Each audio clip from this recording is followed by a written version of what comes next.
Metre سے بجلی استعمال کریں تو بل بہت زیادہ آئے گا. کنڈے کی بجلی استعمال کر سکتا ہوں. چائنا کٹنگ میں گھر لینا جائز ہے یا نہیں؟ دیکھو کنڈے کی بجلی تو استعمال کرنا جائز نہیں ہے. ہاں گورنمنٹ کی پرمیشن سے کہ الیکٹرک والوں کی پرمیشن سے بعض دفعہ لوگ کنڈا لگاتے ہیں تو پھر وہ مہینے کا ایک اسپیسیفک بل دے رہے ہوتے ہیں, وہ تو چونکہ ان کی پرمیشن سے تو وہ جائز ہے, لیکن نارملی کنڈے کی بجلی استعمال کرنا جائز نہیں ہے. البتہ اس سے جو پنچر کا کاروبار چلے گا وہ کاروبار حرام نہیں ہو جائے گا, سمجھتے ہیں؟ وہ کاروبار حرام نہیں ہوگا کیونکہ کاروبار جو ہو رہا ہے وہ تو پنچر لگانے کا ہو رہا ہے نا. پیسے جو آپ کو مل رہے ہیں کس چیز کے مل رہے ہیں؟ پنچر کے لیے مل رہے ہیں, تو وہ ناجائز نہیں ہوگا. ایک کام غلط ہو رہا ہے کہ بجلی چوری کیوں کر رہے ہیں, یہ غلط کام ہو رہا ہے. اس کی مثال ایسے جیسے جو جوسر مشینیں لے کے بیٹھے ہوئے ہیں, پھلوں کے جوس بیچ رہے ہیں, وہ بھی کنڈے کی بجلی استعمال کرتے ہیں. تو وہ استعمال کنڈے کی بجلی ٹھیک نہیں ہے, لیکن اس کی وجہ سے ان کا جوس کا کاروبار حرام نہیں ہو جائے گا, کیونکہ پیسے کس چیز کے لے رہے ہیں؟ وہ جو آپ کو جوس بنا کے دیتا ہے اس میں آم ہے, کیلا ہے اور یہ سب چیزوں کو مکس کر کے جو چیزیں جو دے رہا ہے نا, تو اس کے پیسے ہیں. تو لہذا یہ کام مفتیوں کا ہوتا ہے کہ وہ بتائیں کہ اس میں حرام کتنا شامل ہے کتنا. یہ بالکل یوٹیوب کی ارننگ والی بات ہے. اب لوگ فتویٰ دے دیتے ہیں نا. ایک مولوی صاحب کا میں کچھ دن پہلے کلپ دیکھ رہا تھا, انہوں نے ٹی وی میں کہا کہ یوٹیوب کی ارننگ بالکل حرام ہے, بالکل ناجائز ہے, کیونکہ اس میں غیر شرعی اشتہار چلتے ہیں. تو مجھے خیال ہوا کہ میں مولوی صاحب سے کہوں کہ آپ جو ٹیلی ویژن میں گئے ہیں, آپ کو بھی اس پروگرام کے پیسے دیے جا رہے ہیں, تو یہ ٹی وی والے پیسے کہاں سے رہے ہیں؟ اشتہارات سے ہی تو کما رہے ہیں. تو جس طرح کے اشتہارات یوٹیوب پہ چل رہے ہیں اسی طرح کے ٹی وی پہ بھی چل رہے ہیں, بلکہ ٹی وی پہ زیادہ بےہودہ چل رہے ہیں, کیونکہ یوٹیوب میں تو پھر بھی یوٹیوب کانٹینٹ دیکھتا ہے, مذہبی کانٹینٹ ہے تو اس کے لحاظ سے عام طور پہ چلاتا ہے. کانٹینٹ اگر میڈیکل, آپ ڈاکٹروں کے ویڈیوز دیکھیں اس پہ عام طور پر میڈیسن کے اشتہارات چل رہے ہوتے ہیں. تو یوٹیوب بھی دیکھتا ہے نا کہ یہ جو ویورز ہیں یہ کیا چاہتے ہیں دیکھنا, پھر بھی اس میں فحش بھی آ جاتے ہیں. تو مجھے خیال ہوا کہ بعض لوگ کیا کرتے ہیں کہ بھئی وہ ایک چیز کے تمام پہلوؤں سے غور نہیں کرتے, بس وہ. تو اس لیے جو باقاعدہ سرٹیفائڈ مفتی ہوتے ہیں نا, جنہوں نے باقاعدہ فتوے کا کام کیا, وہ مسائل انہی سے پوچھنے چاہیے. تو وہاں ٹی وی میں جو ارننگ ہو رہی ہے ایڈورٹائزمنٹ کی ہو رہی ہے, تو وہ ارننگ بھی حلال ہے. اس بیس پہ حلال ہے کہ جو ایڈورٹائز, جو پیسے ان کو مل رہے ہیں وہ لڑکیاں دکھانے کے نہیں مل رہے, پیسے ان کو اس پروڈکٹ کو پروموٹ کرنے کے مل رہے ہیں. سمجھ میں آ رہی ہے بات؟ شیمپو کا اشتہار ہوگا, صابن کا اشتہار ہوگا یا اور کسی چیز کا, تو وہ پیسے جو بیسک ان کو مل رہا ہے نا, وہ آپ اس کی پروڈکٹ کو پروموٹ کر رہے ہیں. ہاں کسی فلم کا اشتہار ہے, شراب کا اشتہار ہے, اس کی ارننگ حرام ہوگی, کیونکہ شراب کو پروموٹ کرنا یہ بھی حرام ہے, اور اس کے عوض میں جو پیسے مل رہے ہیں وہ بھی حرام ہے. اس کی مثال ہے, آپ موبائل شاپ پہ کسی لڑکی کو بٹھا دیتے ہیں موبائل بیچنے کے لیے, غلط عمل کیا نا آپ نے, لیکن اس سے آپ کی موبائل کا بزنس حرام نہیں ہو جاتا. بے حیائی پھیلانے کا گناہ ہوگا آپ کو کہ لڑکیوں کو, جوان لڑکیوں کو آپ کیوں بٹھا رہے ہیں بغیر پردے کے. بعض لوگ یہ کام کرتے ہیں کہ دکان پہ چل نہیں رہا, انکل بٹھا دیے تھے, موبائل بک نہیں رہا, کسی سے آنٹی ادھار لیں, ان کو دکان پہ لے جا کے بٹھا دیا, آنٹی بھی بڑی اٹریکٹیو سی اور ادھورے کپڑے, سارا کراؤڈ انہی کی شاپ پہ. تو اب اس میں بھی کسی بھی مفتی سے آپ پوچھیں گے, وہ کہیں گے یہ عمل تو حرام ہے, ناجائز ہے, بے حیائی پھیلا رہے ہیں آپ, لیکن اس کی وجہ سے موبائل کی ارننگ حرام نہیں ہوگی, کیونکہ پیسے لڑکیوں کے نہیں دیے جا رہے, پیسے تو اس موبائل کے دیے جا رہے ہیں نا. وہی آئی فون وہ اس دکان سے خریدتا 3 لاکھ کا, اس دکان پہ بھی کتنے کا ہے؟ 3 لاکھ کا ہی ہے. تو پیسے 3 لاکھ ہی آئی فون ہی کے مل رہے ہیں, سیمسنگ کے مل رہے ہیں یا اور کسی کمپنی کے مل رہے ہیں. سمجھتے ہیں کہ نہیں سمجھتے؟ یہ عمل بہرحال ناجائز ہے کہ آپ نے لڑکی بٹھا کے بے حیائی کیوں پھیلا رہے ہیں, سمجھتے ہو؟ تو ناجائز بھی اس کے لیے جو بٹھا رہا ہے, جو بٹھا نہیں رہا اس کے لیے تو یہ بھی ناجائز نہیں ہے. تو یوٹیوب پہ جب آپ کے ایڈ چلتے ہیں تو آپ تھوڑی چلا رہے ہو, چلا کون رہا ہے؟ یوٹیوب چلا رہا ہے, نہ آپ کے مشورے پہ چلا رہا ہے نہ آپ کی ترغیب پہ چلا رہا ہے. تو یوٹیوب والوں سے ہماری ملاقات ہوئی تو ہم ان سے کہیں گے کہ یوٹیوب پہ آپ ایسے فحش اشتہار نہ چلائیں, یہ بری بات ہے, لیکن نہ اس اشتہار کی آمدن حرام ہے, نہ ان ایڈ کے لیے جگہ دینا حرام ہے, کیونکہ آپ نے جو جگہ دی ہے وہ جگہ کمپنیوں کی پروڈکٹ کو پروموٹ کرنے کے لیے دی ہے. جیسے آپ نے کسی کو اپنی دکان کرائے پہ دی ہے موبائل بیچنے کے لیے یا گولے گنڈے کے لیے دی ہے, اب اس نے لڑکیاں لا کے بٹھا دیں, تو نہ آپ کے سے پوچھ کے بٹھائی ہیں, نہ اس کی نسبت آپ کی طرف ہوگی, جس نے بٹھائی ہے اس کو کہا جائے گا. تو یوٹیوب چونکہ کوئی 4 مہینے تو لگے بھی نہیں یوٹیوب والوں کے تبلیغ میں کہ وہ شرعی مسائل کا خیال کریں, تو جب لگ جائیں گے تو پھر وہ بھی اس چیز کا خیال کریں گے. تو جب تک خیال نہیں کرتے تو یہ پوری قوم کے لیے, ایک لاکھوں لوگوں کے لیے روزگار کو حرام قرار دینا, یہ کوئی یعنی یہ اس وہ مفتی تو میرا خیال ہے یہ بات کہہ سکتا ہے جو بیچارہ بند کمرے میں بیٹھا ہو, جس کو پتہ ہی نہ ہو, یا جس کو فتوے میں کوئی بہت زیادہ مہارت نہ ہو. لیکن جن کو مہارت ہوتی ہے, صبح و شام مسائل دیکھ رہے ہوتے ہیں, سن رہے ہوتے ہیں, ریسرچ کا کام کرتے ہیں, پھر قوم کی ضرورت کو بھی دیکھتے ہیں. اب آپ ایک یہ پہلو بھی ہے اس میں کہ پاکستان ویسے ہی غربت کے دلدل میں پھنسا جا رہا ہے.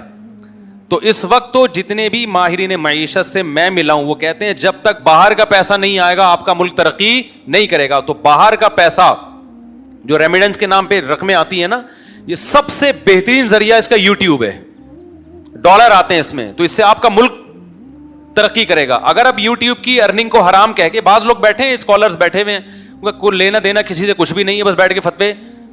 کچھ لوگ تو بیچارے مخلص ہیں, ان کو وہ حرام کہتے ہیں اپنے اخلاص سے, لیکن ان کی علمی ریسرچ بہت زیادہ نہیں ہے, فتوے کا کام پراپر کرتے نہیں ہیں. ہر چیز کے ماہرین ہوتے ہیں نا. دیکھیں ایک ڈاکٹر ابھی MBBS کر کے فارغ ہوا ہے, تو کیا فوراً کلینک حوالے کر دی جاتی ہے اس کے؟ وہ جب تک پریکٹس نہیں کرتا تو اس کو ڈاکٹر سمجھا نہیں جاتا. اسی طرح مفتیان کرام کا ایک پورا پروسیس ہوتا ہے, کورس ہوتا ہے, پھر اس کے بعد کئی سال ماہر مفتیوں کی نگرانی میں بیٹھ کے فتوے کا باقاعدہ کام کرنا پڑتا ہے. اس کے بعد جا کے مسائل کی تحقیق کی صلاحیت پیدا ہوتی ہے. یہ ایسا ہی نہیں ہے کوئی بھی بخاری کی حدیث نمبر فلاں اور مسلم کی حدیث نمبر فلاں اور قرآن کی آیت ریفرنس دے کے فتویٰ دینا شروع کر دے. ایسا نہیں ہوتا. بہت سارے پہلوؤں پہ غور کر کے ایک جو صحیح مفتی ہوگا وہ فتویٰ دے گا. تو اب یہاں پر بھی یہی مسئلہ ہوا ہے کہ بعض لوگوں نے بیٹھ کے یوٹیوب کی ارننگ حرام ہے اور ناجائز ہے اور بے حیائی پھیلانے کا ذریعہ ہے, تو یہ دیکھ نہیں رہے ہوتے کہ اس کا اثر کیا پڑے گا پیچھے. تو بے حیائی حرام ہے, حرام رہے گی, اس کو پھیلانا بھی گناہ ہے, لیکن جو پھیلانے والا ہے اس کی طرف نسبت کی جائے گی. تو آپ نے یوٹیوب کو, جیسے آپ کسی کو اپنی دکان دیتے ہیں یا اپنا گھر کرائے پر رہنے کے لیے دیتے ہیں, وہ اس میں اگر کوئی فلمیں دیکھ رہا ہے, ڈرامے دیکھ رہا ہے, تو آپ نے دیا ہے رہائش کے لیے. تو بیسک چیز کیا ہے؟ ہاں شراب خانہ کھول کے دے دیا وہ حرام ہوگا, آپ نے رہنے کے لیے دیا ہے. اس میں جو چیزیں کر رہا ہے وہ ایک عارض ہے. تو آپ نے بھی یوٹیوب کو جب اپنا چینل مونیٹائزیشن کر کے دے دیا تو بیسیکلی آپ نے کمپنیوں کی پروڈکٹ کو پروموٹ کرنے کے لیے دیا ہے. اب اس میں وہ پروموٹ کرنے کے لیے لڑکیوں کا استعمال کرتے ہیں, میوزک کا استعمال کرتے ہیں, تو یہ غلط کرتے ہیں, اس کو صحیح نہیں کہا جائے گا, لیکن اس غلط کی نسبت آپ کی طرف نہیں ہوگی بلکہ ان کی طرف ہوگی. تو اس میں ایک آخری بات جو بڑے بات سنجیدہ علماء نے بھی یہ بات اٹھائی ہے کہ تقوی کا تقاضا کیا ہے. بھائی تقوی کا تو تقاضا یہی ہے نا کہ احتیاط پر عمل کیا جائے. تو دیکھیں تقوی میں دو پہلو ہیں یہاں پہ. ایک پہلو سے تو تقوی کا تقاضا یہ کہ مونیٹائزیشن نہ کی جائے, کیونکہ بہرحال اشتہار میں لڑکیاں آتی ہیں. اس پہلو سے تو سیدھی سی بات ہے کہ فری پھوکٹ میں چلائیں اپنا چینل. لیکن ایک دوسرا پہلو بھی ہے کہ اگر آپ دینی چینلوں کو مونیٹائزیشن میں آپ ان کی حوصلہ شکنی کریں گے کہ آپ مونیٹائز نہ کریں, تقوی کا تقاضا یہ ہے, تو بے دین لوگ وہ تقوی تو دیکھتے ہی نہیں ہیں, وہ مونیٹائز کروائیں گے دھڑا دھڑ اور ان کو موٹیویشن ملے گی اس ارننگ کی وجہ سے. تو بے دینی کی بات ملینز لوگوں تک پہنچے گی اور دین کی بات بہت کم لوگوں تک پہنچے گی. تو میڈیا میں تو وار ہی یہی ہے, جنگ ہی یہی ہے کہ کس کی بات زیادہ لوگوں تک پہنچتی ہے.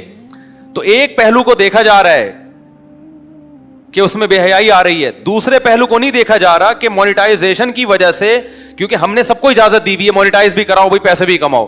اگر ہم یہ اجازت نہ دیتے تو کتنے بڑے بڑے مشہور اسکالرز ہیں وہ یوٹیوب سے غائب ہو گئے. وہ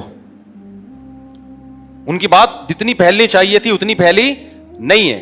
تو ہوتا ہی ہے کہ آپ کی بات کو لوگ پیسوں کی لالچ میں آگے پھیلا دیتے ہیں. تو کوئی بات نہیں یار, آخرت کے لیے پھیلاؤ, پیسوں کے لیے پھیلاؤ تو صحیح نا, پھیلے گی تو نا بات اس میں.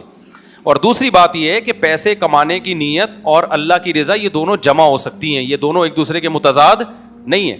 نبی صلی اللہ علیہ وسلم صحابہ کو موٹیویٹ کرنے کے لیے میدان جنگ میں کہتے تھے کہ آپ صلی اللہ علیہ وسلم فرماتے تھے جس نے فلاں کافر کو قتل کیا جو دشمن ہے اسلام کا, تو جتنا اس کے پاس مال ہوگا سارا قاتل کا. تو صحابہ کو جذبہ ملتا تھا. اب جہاد بھی ہو رہا ہے اور اس میں نیت یہ بھی ہو رہی ہے حوصلہ افزائی کے لیے کہ بھائی میں نے اگر قتل کر دیا تو اس کے پاس جتنا مال ہوگا کس کو ملے گا؟ میرا. تو بہت سے صحابہ نے کہا کہ چلو معاش بھی ہو رہا ہے اور ثواب بھی مل رہا ہے.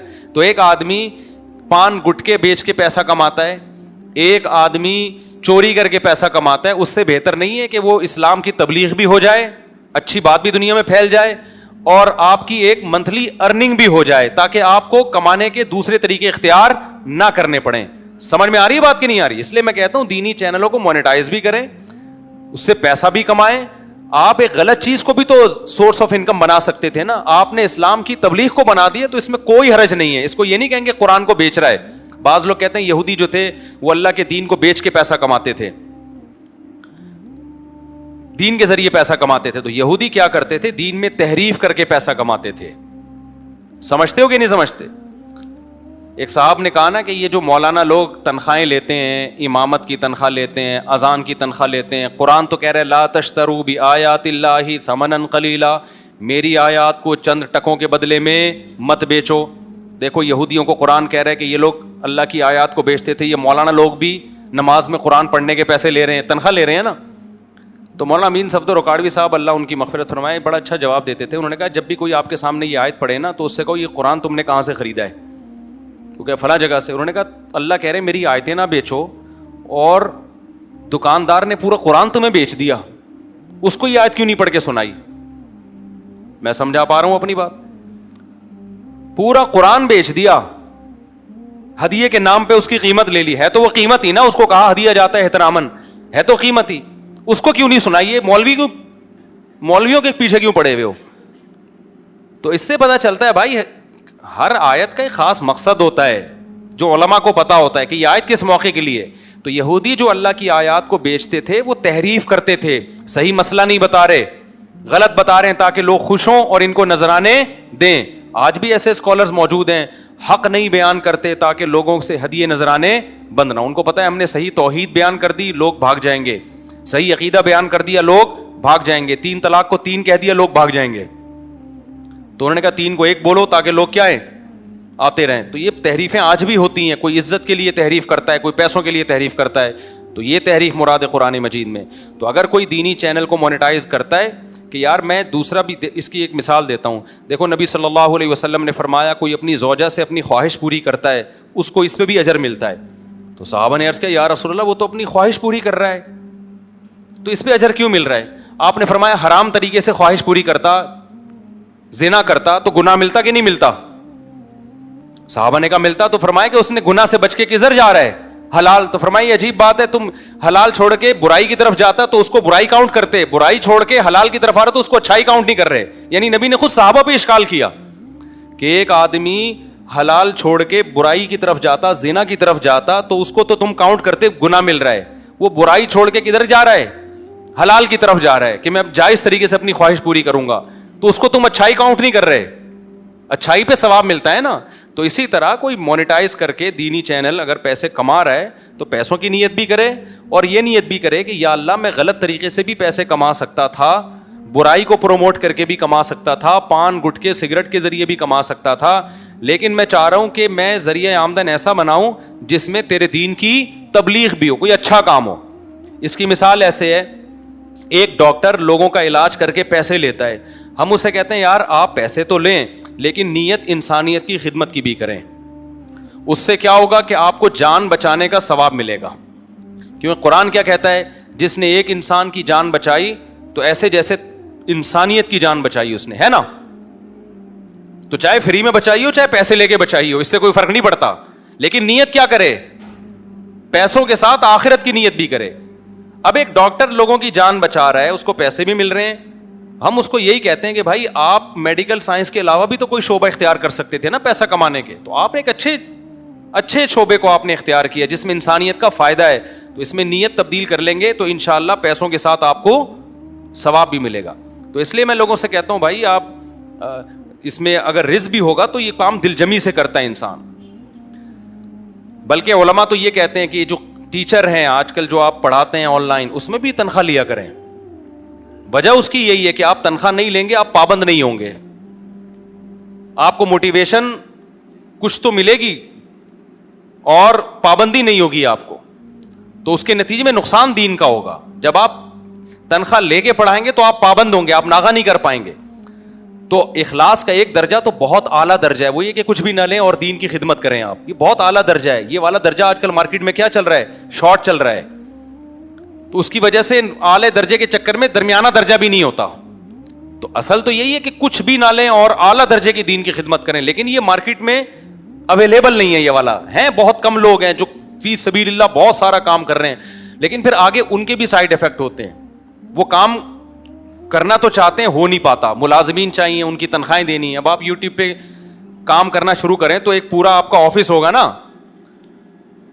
آپ کا ایک پورا لوگ ہوں گے, تو آپ ان کو تنخواہ نہیں دیں گے تو چندوں پہ چلیں گے آپ. پھر لوگ کیا کہتے ہیں, اچھا دینی چینل مونیٹائز کرو تو لوگوں کے تانے, نہیں کرو تو لوگوں کے تانے. میں جب کہتا ہوں نا یوٹیوب کی آمدن جائز ہے, نیچے بہت سے لوگوں کے کمنٹس آتے ہیں, فلاں نے تو مونیٹائز نہیں کیا, وہ اخلاص سے کام کر رہا ہے, اور یہ مولویوں کے مزے لگ گئے ہیں, اپنے لیے انہوں نے کیا کر دیا, جائز. حالانکہ ہم نے جائز ہونے کا فتویٰ اس وقت دیا تھا جب ہمارا چینل نہ مونیٹائز تھا, نہ ہمارا دور دور کا کوئی ارادہ تھا. مجھے لوگ کہتے تھے مونیٹائز کریں, میں نہیں کروں گا. سمجھتے ہو کہ نہیں سمجھتے؟ میرا خیال یہ تھا کہ اس میں ہم جو بیان کر رہے ہیں لوگوں سے پیسے آ رہے ہیں, مجھے پوری ڈیٹیل نہیں تھی. پھر ہم نے کہا یار یہ لوگوں کا تو اس سے کوئی تعلق ہی نہیں ہے, بیان تو ابھی بھی فری میں ہی جا رہا ہے. تو پھر ہمارا جو اتنا عملہ ہے اس کی چندے لے لے کے ان کی تنخواہیں پوری کرنے سے بہتر نہیں ہے کہ بھائی آپ وہ کام کر لیں جو ایک پراپر وے میں ایک لیگل کام ہو جائے گا. تو ہم نے اپنے لیے اس کو جائز قرار نہیں دیا, لوگوں کے لیے جائز قرار دیا ہے, پھر اس سے خود بھی فائدہ اٹھایا. تو میرے بیان پہ لوگوں نے کمنٹس, ایک مولوی صاحب نے ٹی وی چینل پہ بیان کیا یہ ارننگ حرام ہے, لوگوں نے ان کی بھی نیگیٹو کمنٹس کہ چونکہ ان کا اپنا چینل نہیں ہے نا اس لیے ان کے لیے کیا ہے, حرام ہے, اور لوگوں پہ رزق کے دروازے بند کر رہے ہیں یہ مولوی ہے. میں نے کہا یار جب حلال کا ہو تو بھی طنز اور حرام کا ہو تو بھی طنز, تو گدے والا لطیفہ ہی ہے پھر ایسے موقع کے لیے, گدے والا لطیفہ. وہ لطیفہ میں سناتا ہوں لیکن ایک ٹیکنیکل بات اور بھی کر لوں کہ یہ جو کہا جاتا ہے نا کہ چینل کی ارننگ اگر حرام بھی ہو تو بے حیائی تو آپ پھیلا رہے ہیں نا, اس کا ایک جواب تو میں نے پہلے دیا کہ اس میں نسبت اس کی طرف نہیں ہوگی جس کا چینل ہے, بلکہ نسبت اس کمپنی کی طرف ہوگی جس نے یہ اشتہار بنایا. جیسے آپ نے دکان کرائے پر دی, اب اس نے کسی کو لڑکی کو لا کے بٹھا دیا, تو جو بٹھائے گا اس کی طرف نسبت ہوگی, آپ کی طرف نسبت نہیں ہوگی. دوسرا اس کا جواب یہ ہے کہ یہ بے حیائی والا کی بات اس وقت بھی درست ہوتی جب یوٹیوب پہ بے حیائی نہ ہوتی, صرف آپ کے چینل پہ ہی ایڈورٹائز آ رہے ہوتے ہیں. اب بے حیائی کا جو لیول ہے نا وہ لوگوں کا اتنا بلند ہو چکا ہے. مثال سے بات سمجھاتا ہوں, دیکھو کہیں کسی شخص کو کوئی لڑکی کی تصویر دیکھنے کو نہ ملتی ہوتی تو وہ شیمپو کی بوتلوں پہ جا کے دیکھتا, جو ٹھرکی نوجوان ہے. ایسا ہی ہے نا, ہم جس آدمی نے دکان پہ بوتل رکھی ہوئی ہے اس کو جا کے کہتے کہ تو شیمپو کا بزنس چھوڑ دے, کیونکہ اس پہ لڑکیوں کی تصویریں ہوتی ہیں, لمبے کھلے ہوئے بال ہوتے ہیں, ٹھرکی لوگ جا کے بدنظری کر رہے ہوتے ہیں, ان کو گناہ مل رہا ہے, اور تو بے حیائی پھیلانے کا ذمہ دار ہے. دکان والا وہی دلائل دیتا ہے جو ہم یوٹیوب کے مونیٹائزیشن کے جائز ہونے کے دلائل دیتے ہیں. کہتے ہیں بھائی میں نے لڑکی کی نہ تصویر بنائی, نہ میں نے اس پہ چھاپی, نہ میں تصویر بیچنے کے پیسے لے رہا ہوں, میں پیسے شیمپو کے لے رہا ہوں, شیمپو کی ایڈورٹائزمنٹ کے پیسے لے رہا ہوں اور شیمپو بیچنے کے پیسے لے رہا ہوں, اس کے علاوہ مجھے لڑکی سے کوئی لینا دینا نہیں. ہم اس کو جواب میں کہتے ہیں کہ بھائی دیکھ ٹھیک ہے تو پیسے شیمپو کے لے رہا ہے, لیکن یہ شیمپو کی بوتل جب تو لوگوں کو بیچ رہا ہے تو کمپنی بے حیائی پھیلانے کے لیے تیری دکان کا استعمال کر رہی ہے کہ نہیں کر رہی ہے, کہ بوتلیں تیری دکان پہ لا کے رکھ دی اس نے جس میں لڑکیوں کی تصویریں, تو بے حیائی پھیلانے کا ذریعہ تو بن رہا ہے نا. اب وہ کتنی بھی تقریر کرے کہ میں ذریعہ نہیں بن رہا, بھائی میں تو شیمپو کے پیسے لے رہا ہوں, آپ کہیں پھر بھی پھیل تو رہی ہے نا. آخر میں وہ جواب کیا کہے گا, مولوی صاحب آپ کس دنیا میں رہتے ہو؟ جس نے لڑکیوں کی ٹھڑک پوری کرنی ہوگی نا وہ جا کے پورن موویز دیکھ رہا ہے آج کل, جا کے وہ طوائف خانوں میں جا رہا ہے, نیٹ کلب میں وہ نائٹ کلبوں میں جا رہا ہے. اس کو یہ نہیں ہے کہ وہ شیمپو پہ بنی ہوئی بوتل, وہ پرانے زمانے کے لونڈے لپاڑے یہ کام کیا کرتے تھے. ہمیں یاد ہے جب ہم اسکول کالج میں پڑھتے تھے نا تو کچھ مخصوص قسم کے لڑکے ہوتے تھے اسکول میں, بالکل کلاس میں پیچھے بیٹھتے تھے, وہ انہیں کہیں کسی کو کوئی فوٹو مل گئی نا لڑکی کی, وہ سب بیٹھ کے اجتماعی اس پہ غور و فکر کر رہے ہوتے تھے بیٹھ کے. ہر کلاس میں اسکولوں میں ایسا ہوا کرے, کچھ لونڈے لپاڑے غلط قسم کے وہ بیٹھ کے دیکھ رہے ہوتے تھے. اب وہ زمانہ کیا ہے, ایک ٹھرکی نے مجھے بتایا, ٹھرکی تو نہیں کہنا چاہیے بیچارہ اچھا آدمی ہے, وہ بچپن کی غلطیاں تھیں اس کی, اس نے مجھے بتایا کہ مفتی صاحب ایسا دور تھا کہ میں نیا بالغ ہوا تو مجھے کہیں کوئی تصویر مل گئی, کوئی لڑکی کی تصویر نہ پڑی ہوئی, تو نیم برہنہ لباس تھا اس کا, کہہ رہے میں نے وہ سنبھال کے کچرا کنڈی میں جا کے پتھر کے نیچے چھپا کے رکھ دی میں نے وہ. اب اس کی یہی فلم تھی, روزانہ آ کے اس کو دیکھ کے کیا ہوتا تھا, خوش ہوتا تھا. یہ وہ دور تھا.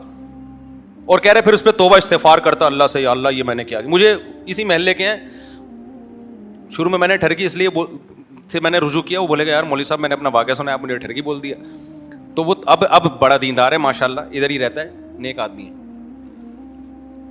وہ اپنا واقعہ مجھے اس لیے بتا رہا تھا, میں نام بھی بتا دیتا لیکن وہ سمجھ جائے گا نا, بولے کہ مجھ صاحب اتنا کیوں ایکسپلین کر رہے ہو, حالانکہ یہ اس کی تعریف ہے اس زمانے کے لحاظ سے.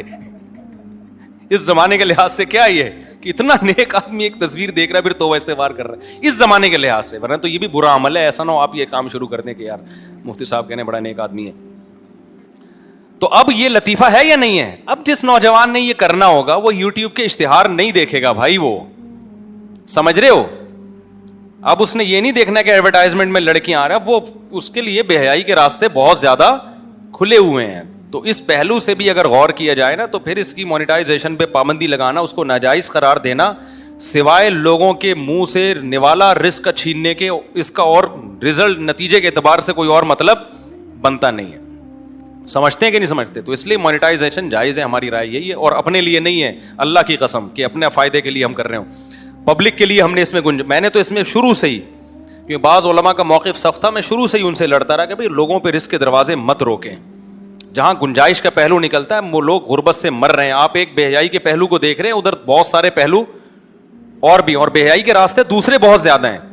پھر بھی گناہ بہرحال گناہ ہے, ہم گناہ کو حلال نہیں کر رہے. تو ہم آج بھی کہتے ہیں جو کمپنیاں یہ اشتہارات بنا رہی ہیں وہ ناجائز کام کر رہی ہیں, اور ایسے اشتہار بنانے کے پیسے بہرحال ناجائز ہوں گے, کیونکہ بنانا تو بہرحال ناجائز ہے نا.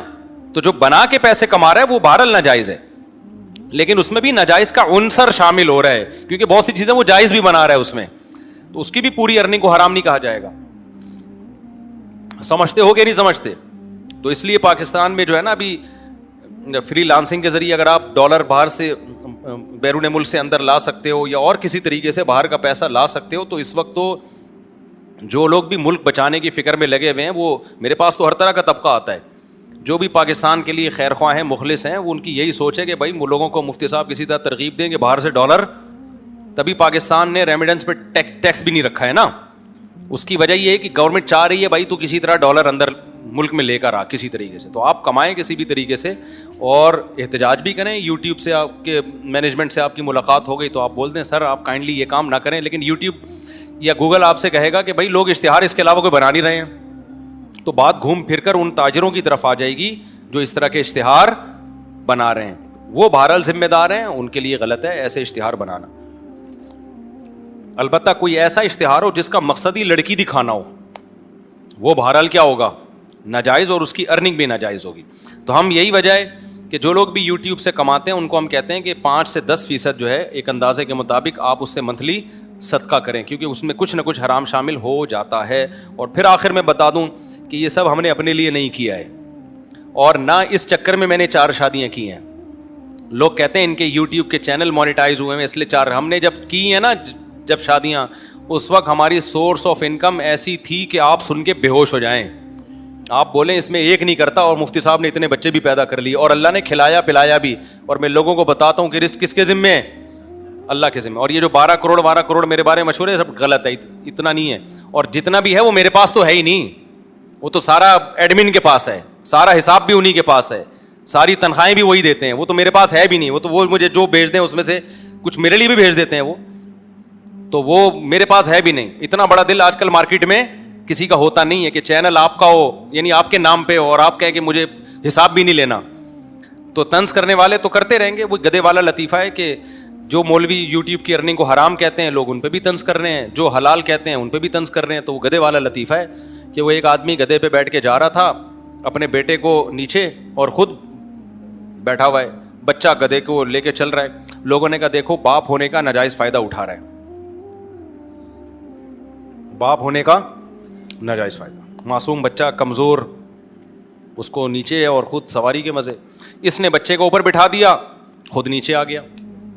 اب لوگوں نے کہا دیکھو یار ابھی سے بچے کو بدتمیز بنا رہا ہے, بچہ ظاہر ہے بچہ باپ بن جائے گا نا تھوڑے دنوں میں, خدمت کا عادی ہو جائے گا. ہونا تو یہ چاہیے باپ کو, باپ کہے کہ بیٹا میں تمہارا باپ ہوں, مجھے بٹھاؤ تاکہ یہ بڑھاپے میں بھی آپ کی خدمت کرے, آپ کو باپ سمجھے.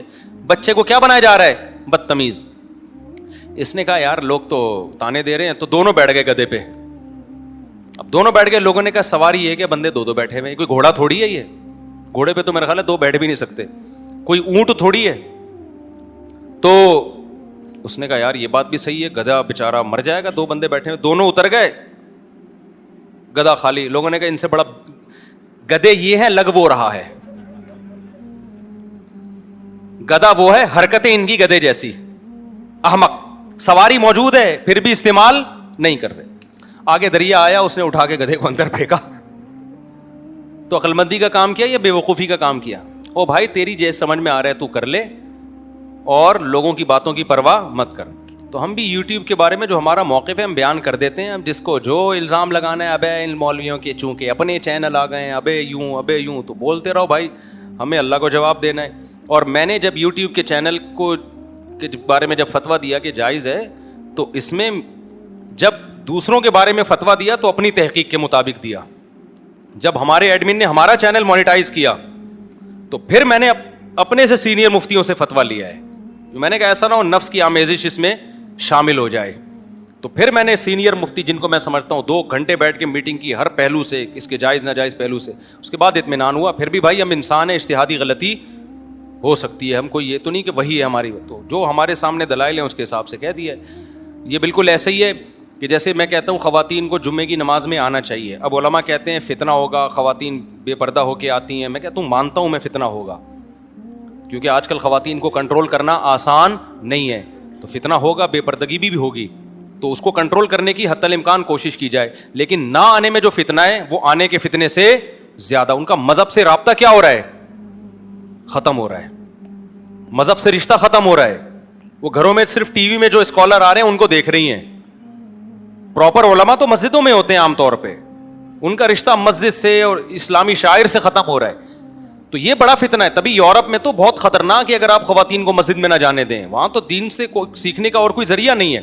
تو اسی طرح یوٹیوب کی میں جو چینل کی مانیٹائزیشن ہے اس میں بھی فتنہ ہے. بہرحال ایڈ میں خواتین آتی ہیں, لیکن اگر آپ اس کو حرام قرار دے دو گے اور پابندی لگا دو گے تو وہ جو غربت اور مہنگائی کا فتنہ ہے, اور جو ڈالر آپ کے ملک میں آنا چاہیے تھا وہ کم, اور جو دین کی بات زیادہ سے زیادہ پھیل سکتی تھی وہ رک جائے گی. یہ فتنہ اس فتنے سے کئی گنا